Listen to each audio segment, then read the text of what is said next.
Hello friends, welcome to my channel ready study learn. आज मैं आपके सामने एक पर्यावरण अध्ययन से जुड़ा वीडियो लेकर के आई हूँ, या फिर आप कह सकते हैं कि ईवीएस का वीडियो है। और ईवीएस के क्वेश्चन हर एग्जाम में पूछे जाते हैं। इसमें साइंस भी होती है, ज्योग्राफी भी होती है, और ये कई सब्जेक्ट्स का मिला जुला रूप होता है। चलिए स्टार्ट करते हैं और देखते हैं आज के वीडियो में आपके लिए क्या है।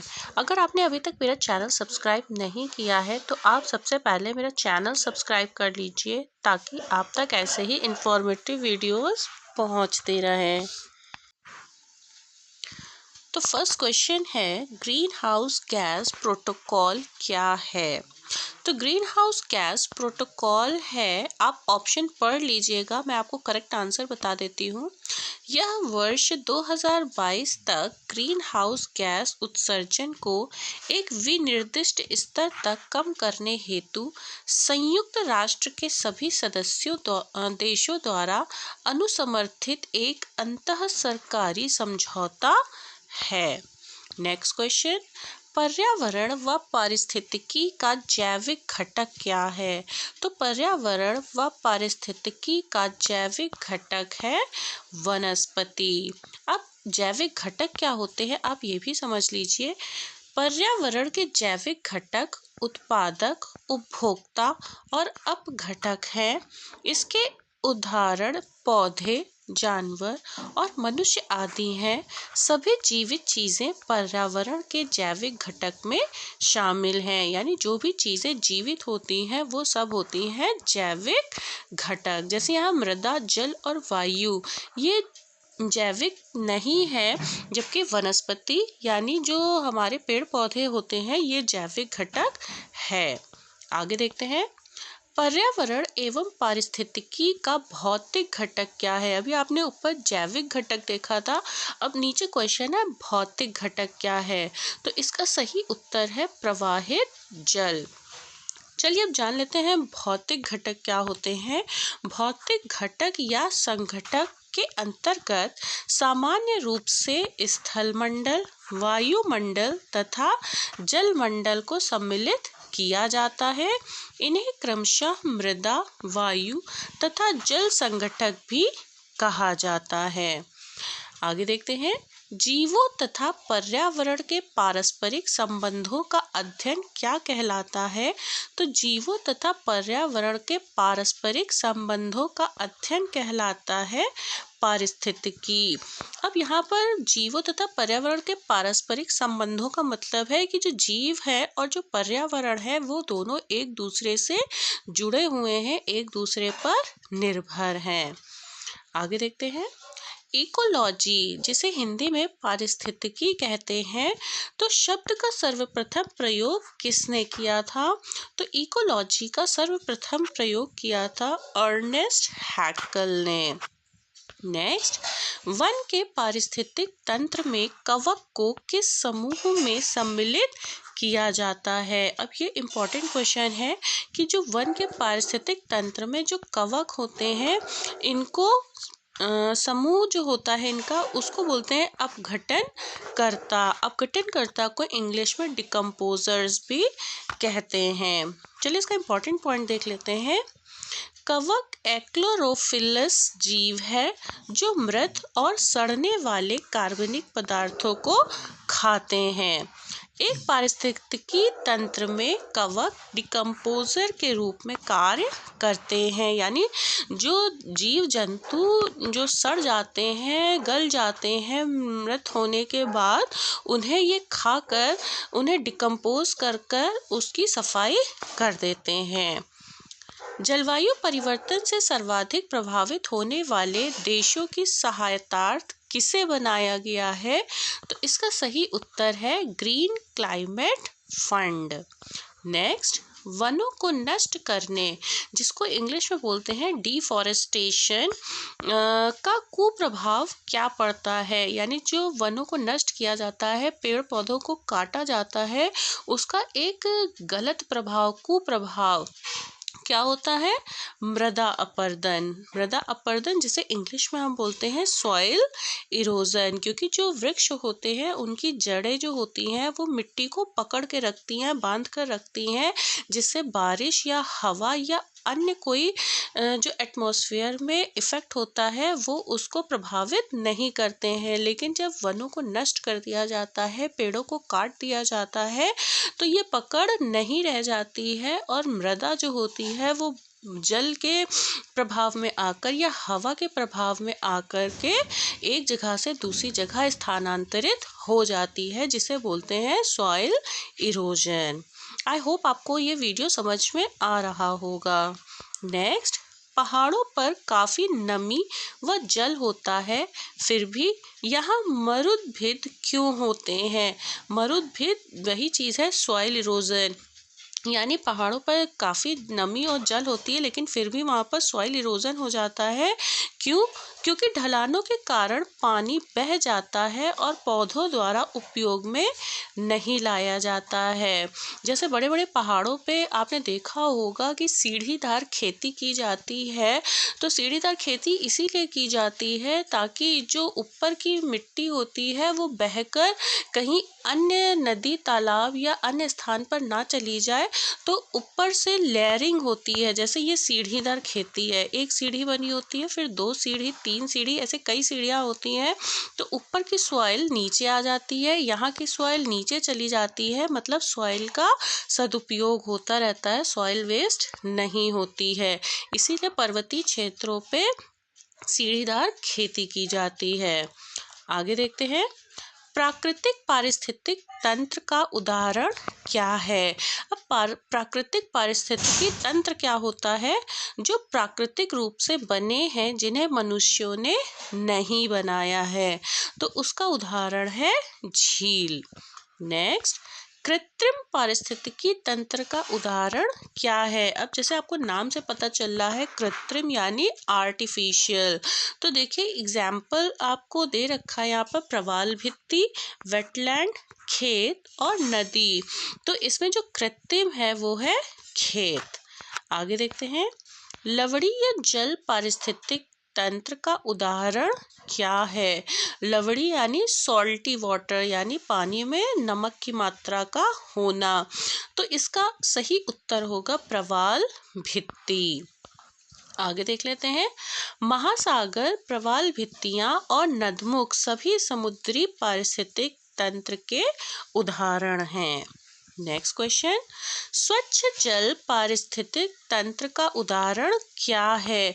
तो अगर स्वच्छ जल की बात करें तो उसका सही उदाहरण है तालाब। नेक्स्ट, पारिस्थितिक तंत्र के जैविक व अजैविक घटकों को कौन जोड़ते हैं? तो जैविक और अजैविक घटकों को जोड़ने का काम करता है अकार्बनिक पदार्थ। नेक्स्ट, मृदा अपरदन को किससे बचाया जा सकता है? देखिए अभी मैंने ऊपर आपको एक्सप्लेन किया था कि मृदा अपरदन क्या होता है। मिट्टी का एक स्थान से दूसरे स्थान पर जाना, चाहे वो हवा के द्वारा हो चाहे वो जल के द्वारा हो, तो उसको बोलते हैं मृदा अपरदन या सॉइल इरोजन। तो इसको बचाया जा सकता है वृक्षारोपण द्वारा या वन रोपण द्वारा, यानी जितना ज़्यादा हम वृक्ष लगाएंगे उतना ही मृदा अपरदन कम होगा।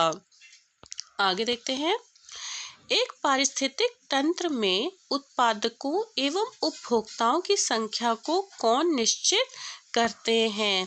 तो एक पारिस्थितिक तंत्र में उत्पादकों एवं उपभोक्ताओं की संख्या को निश्चित करने का काम करता है जलवायु संबंधी कारक। आगे देखते हैं, पारिस्थितिक तंत्र के पादपों व प्राणियों के पारस्परिक संबंधों का आधार क्या है? तो इनके संबंधों का आधार है पोषण संबंध। नेक्स्ट, प्रकाशीय ऊर्जा को रासायनिक ऊर्जा में कौन बदलते हैं? तो प्रकाशीय ऊर्जा को रासायनिक ऊर्जा में बदलने का काम करते हैं हरे पादप, यानी जो प्लांट्स होते हैं। लाइट एनर्जी को केमिकल एनर्जी में चेंज करते हैं। और इसका सबसे बेस्ट एग्जाम्पल है क्लोरोफिल, यानी अपना खाना जो बनाते हैं वो यही है, प्रकाशीय ऊर्जा को रासायनिक ऊर्जा में बदलकर।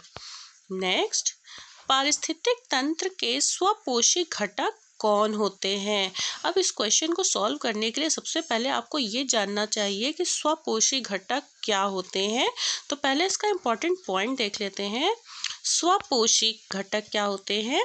ये जीव अपना भोजन स्वयं करते हैं और इस प्रकार स्वपोषी कहलाते हैं। वे धूप, पानी, कार्बन डाइऑक्साइड को CO2 लिखा जाता है और पोषक तत्वों का उपयोग करके अपना भोजन तैयार करते हैं। उन्हें निर्माता के रूप में भी जाना जाता है, जबकि इसका उल्टा होता है विषमपोषी। ये जीव अपना भोजन नहीं बना सकते हैं और इस प्रकार अपनी ऊर्जा आवश्यकताओं के लिए अन्य जीवों पर निर्भर रहते हैं। तो अब क्वेश्चन पे आ जाते हैं। पारिस्थितिकी तंत्र के स्वपोषी घटक कौन होते हैं? स्वपोषी यानी जो अपना भोजन स्वयं तैयार करते हैं, तो वो हैं पादप। आगे देखते हैं। हरे पौधों को पारिस्थितिकी में क्या कहते हैं? तो हरे पौधों को पारिस्थितिकी में कहा जाता है उत्पादक यानी प्रोड्यूसर। नेक्स्ट, इम्पॉर्टेंट पॉइंट देख लेते हैं। हरे पौधों को उत्पादक कहा जाता है क्योंकि वे प्रकाश संश्लेषण यानी जिसे इंग्लिश में बोलते हैं फोटोसिंथेसिस यानी लाइट की मदद से, एयर की मदद से, वाटर की मदद से जो प्लांट्स अपना भोजन तैयार करते हैं उस क्रिया को बोलते हैं प्रकाश संश्लेषण या फिर फोटोसिंथेसिस की प्रक्रिया के माध्यम से अपना भोजन बनाते हैं। नेक्स्ट, विश्व का सर्वाधिक प्रसिद्ध कीटनाशक कौन सा है? कीटनाशक यानी इंसेक्टिसाइड्स। तो जैसे खेत होते हैं, जो फसल होते हैं उसमें कीड़े लग जाते हैं, तो उन कीड़ों को हटाने के लिए या कीड़े ना लगें तो पहले से बचाव के लिए जिस केमिकल का यूज़ यानी इंसेक्टिसाइड का यूज़ किया जाता है तो वो होता है DDT। ये सबसे प्रसिद्ध है। अब DDT का फुल फॉर्म क्या होता है? DDT का फुल फॉर्म होता है डाइक्लोरो डाइफिनाइल ट्राइक्लोरोएथेन। नेक्स्ट, मरुस्थलीकरण जिसे इंग्लिश में बोलते हैं डिजर्टिफिकेशन किससे होता है? तो मरुस्थलीकरण यानी जैसा कि आपको नाम से अंदाज़ा लग गया होगा, मरुस्थलीकरण यानी जहाँ पर पेड़ पौधे नहीं होते हैं। तो इसका कारण क्या होता है? चलिए इसके ऑप्शन पढ़ लेते हैं पहले। वनों को उखाड़ने, डिफॉरेस्टेशन के कारण, जल की वजह से होने वाले मृदा अपरदन के कारण, वायु की वजह से होने वाले मृदा अपरदन के कारण या फिर बहुत उच्च तापमान एवं कम वर्षा के कारण। तो ये चारों ही ऑप्शन इसकी वजह है। किसकी? डिजर्टिफिकेशन यानी मरुस्थलीकरण की। क्योंकि जब वन नहीं रहेंगे तो मृदा अपरदन होगा, चाहे वो जल की वजह से हो या वायु की वजह से हो।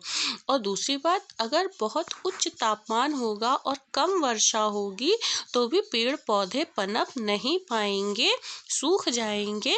तो डिजर्टिफिकेशन के कारण ये चारों ऑप्शन है। तो इसका सही ऑप्शन होगा ऑप्शन ई यानी उपयुक्त सभी। इसका इम्पोर्टेंट पॉइंट देख लेते हैं।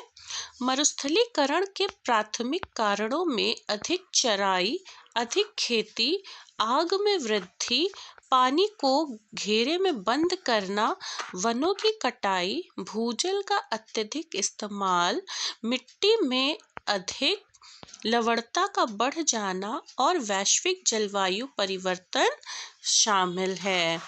नेक्स्ट क्वेश्चन, शाकाहारी प्राणी क्या कहलाते हैं?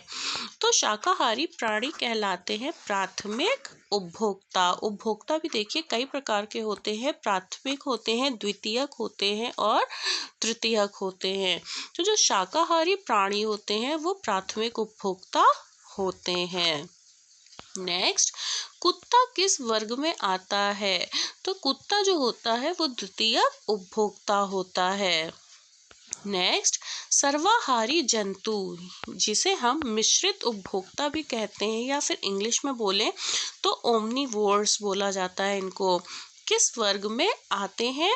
तो ये सर्वाहारी जंतु आते हैं द्वितीयक उपभोक्ता में। आगे बढ़ते हैं। तृतीयक उपभोक्ता कौन होते हैं? अब देखिए यहाँ पर आपको 4 ऑप्शन दे रखे हैं। पहले ऑप्शन देख लेते हैं। हाथी, गेंडा, शुतुरमुर्ग और बाज। तो इसका सही उत्तर होगा बाज। अब तृतीयक उपभोक्ता क्या होते हैं ये भी देख लेते हैं। तृतीयक उपभोक्ता मांसाहारी शिकारी होते हैं, हालांकि वे सर्वाहारी भी हो सकते हैं। ये ऐसे जानवर हैं जो मांस और पौधे दोनों की सामग्री पर भोजन करते हैं। आगे देखते हैं। शेर किस वर्ग में सम्मिलित है? तो शेर जो होता है वो होता है तृतीयक उपभोक्ता, यानी इस श्रेणी में भी मांसाहारी जीव आते हैं जो अन्य मांसाहारी जीवों या द्वितीयक उपभोक्ताओं से भोजन प्राप्त करते हैं। नेक्स्ट, गिद्ध किस वर्ग में आता है? तो गिद्ध आता है तृतीयक उपभोक्ता में। नेक्स्ट, प्रकृति का सफाई कर्मी किसे कहा जाता है? ये इंपॉर्टेंट क्वेश्चन है, ये पेपर में कई बार आ चुका है कि प्रकृति का सफाई कर्मी कहा जाता है गिद्ध को। क्यों कहा जाता है? क्योंकि जो डेड बॉडीज होती हैं, जो पड़ी रहती हैं, ये उन्हें खाने का काम करते हैं, जिसकी वजह से प्रकृति की सफाई अपने आप हो जाती है। इसीलिए इन्हें प्रकृति का सफाई कर्मी कहा जाता है। नेक्स्ट क्वेश्चन, सन्मार्जक उपभोक्ता की श्रेणी में कौन सम्मिलित है? तो सन्मार्जक उपभोक्ता की श्रेणी में आता है दीमक। नेक्स्ट, अपघटक जीवों का उदाहरण कौन है? तो अपघटक जीव, अभी मैंने आपको ऊपर बताया था कि अपघटक जीव कौन से होते हैं। तो पहले इसका सही उत्तर देख लेते हैं। तो वो होते हैं कवक, यानी अपघटक जीव वे होते हैं जिन्हें डिकम्पोजर्स कहा जाता है। आगे देखते हैं। बैक्टीरिया किस श्रेणी में सम्मिलित है? तो बैक्टीरिया जो होता है वो भी अपघटक की श्रेणी में आता है। नेक्स्ट, जैव भार में कौन सम्मिलित है? तो जैव भार में समस्त जीव आ जाते हैं। नेक्स्ट, पारिस्थितिक तंत्र में ऊर्जा का प्रमुख स्रोत क्या है? तो पारिस्थितिक तंत्र में, यानी जो हमारा इकोसिस्टम होता है, जिसे हम इकोलॉजी भी बोलते हैं, उसका जो प्रमुख स्रोत है वो है सूर्य। आगे देखते हैं। पारिस्थितिक तंत्र में ऊर्जा का क्या होता है? तो पारिस्थितिक तंत्र में जो ऊर्जा यानी जो एनर्जी होती है, इसका होता है रूपांतरण। रूपांतरण से मतलब होता है एनर्जी जो होती है वो एक फॉर्म से दूसरे फॉर्म में चेंज होती रहती है या फिर एक फॉर्म से दूसरे फॉर्म में बदल जाती है। तो पारिस्थितिक तंत्र में ऊर्जा का रूपांतरण होता है। नेक्स्ट, पारिस्थितिक तंत्र में ऊर्जा का ह्रास किससे होता है? तो पारिस्थितिक तंत्र में ऊर्जा का ह्रास होता है रूपांतरण से। कैसे? अब कोई भी एक चीज है, जब वो एक फॉर्म से दूसरे फॉर्म में कन्वर्ट होगी या बदलेगी तो कुछ ना कुछ एनर्जी जो होती है वो वेस्ट भी होती है। ऐसा नहीं है कि वो पूरी की पूरी वैसे ही कन्वर्ट हो जाती है। तो इसीलिए रूपांतरण के साथ साथ ऊर्जा यानी एनर्जी का ह्रास भी होता है। नेक्स्ट, हरे पौधे सूर्य प्रकाश को किस में बदलते हैं? तो हरे पौधे सूर्य प्रकाश यानी लाइट एनर्जी को चेंज करते हैं रासायनिक एनर्जी में, यानी केमिकल एनर्जी में। नेक्स्ट, पादपों से शाकाहारी जीवों में कितनी ऊर्जा पहुंचती है? ये इम्पोर्टेंट क्वेश्चन है, आप इसे मार्क कर लीजिएगा। तो पादपों में शाकाहारी जीवों में ऊर्जा पहुंचती है 10%। नेक्स्ट, पारिस्थितिक तंत्र में ऊर्जा का प्रवाह सदैव कैसा होता है? तो पारिस्थितिक तंत्र में जो ऊर्जा यानी एनर्जी होती है, इसका प्रवाह होता है एक दिशात्मक।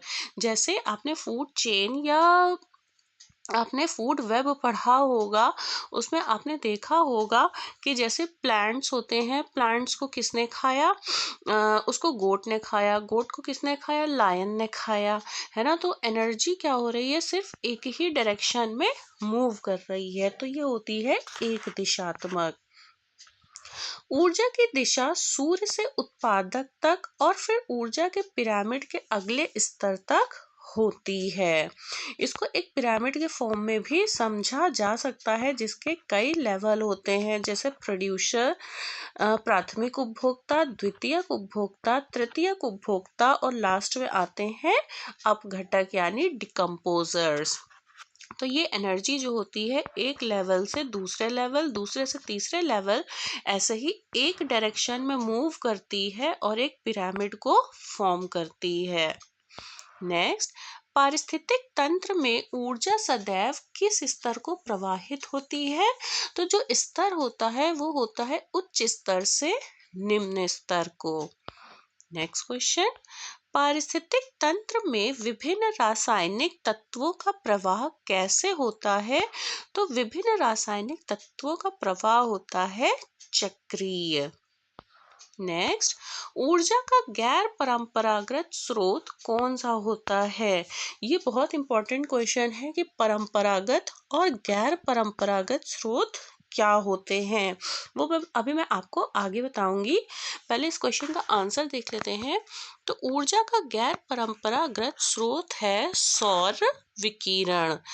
इसका आंसर पेट्रोलियम, कोयला या नाभिकीय ऊर्जा नहीं होगा।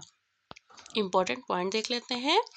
ऊर्जा के पारंपरिक स्रोतों में जीवाश्म ईंधन अर्थात कोयला, तेल, प्राकृतिक गैस आदि शामिल हैं, जबकि ऊर्जा के गैर पारंपरिक स्रोतों में हवा, सूरज की रोशनी, चक्रवात आदि आते हैं, जो कि नवीकरणीय भी कहलाते हैं।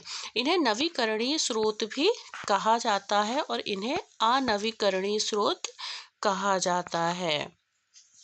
आगे देखते हैं, अवसादी चक्र में किसका प्रवाह होता है? तो अवसादी चक्र में खनिजों का प्रवाह होता है।